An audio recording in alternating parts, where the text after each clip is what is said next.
मनोज जोशी से। सभापति जी, मैं आपका आभारी हूं कि आपने मुझे ये महत्वपूर्ण विषय सदन के सम्मुख रखने का अवसर दिया। पिछले कुछ दिनों से डॉलर और अन्य विदेशी मुद्राओं के अनुपात में रुपए की कीमत निरंतर गिर रही है और अभी पिछले दिनों मार्च से अप्रैल के महीने में ही 8% के लगभग रुपए के मूल्य में गिरावट आई है और आज रुपया 54 रुपये प्रति डॉलर के हिसाब से बाजार में आ गया। 54 रुपये 22 पैसे 25 पैसे ठीक ही बात। तो सवाल ये है कि ये रुपए का मूल्य निरंतर क्यों गिर रहा है और इस गिरने से इस देश की अर्थव्यवस्था पर क्या दुष्परिणाम हो रहे हैं।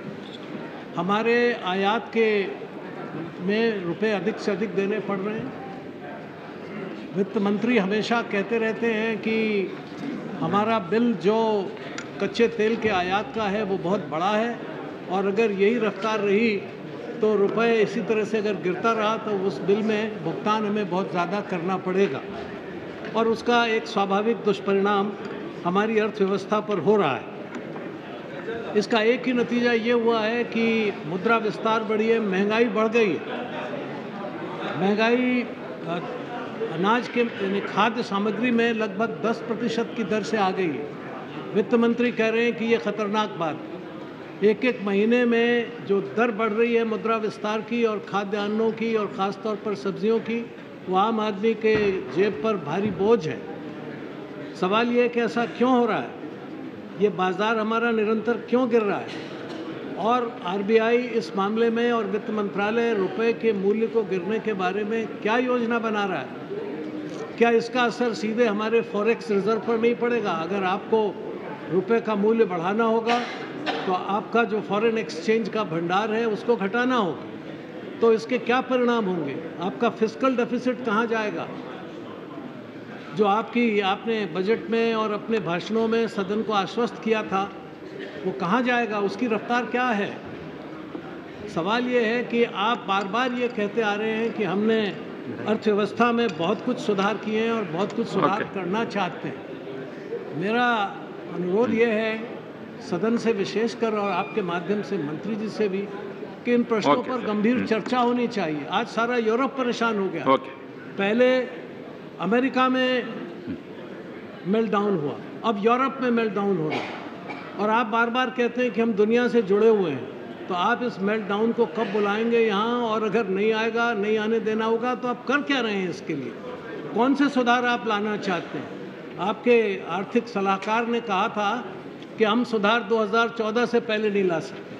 अभी जो आपने सुधार किए हैं आज तक यूपीए 2 में और यूपीए 1 में, उसका नतीजा तो ये है कि हमारा अर्थव्यवस्था का संकट निरंतर बढ़ रहा है और शायद 1991 की तरफ हम जा रहे हैं।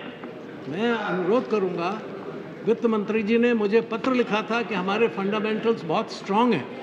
वो कौन से फंडामेंटल्स हैं जो स्ट्रांग हैं, वो सारे फंडामेंटल वीक साबित हो गए और आज ज़रूरत है कि क्या वो भारत के अर्थव्यवस्था को सुधारने के लिए बजाय पश्चिमी अर्थव्यवस्था को मानक मानकर कोई भारतीय मॉडल का निर्माण करेंगे, कोई इस तरफ ध्यान देंगे, या बराबर उन्हीं सुधारों को लागू करने की कोशिश करेंगे जिनसे हमारी तबाही हुई है।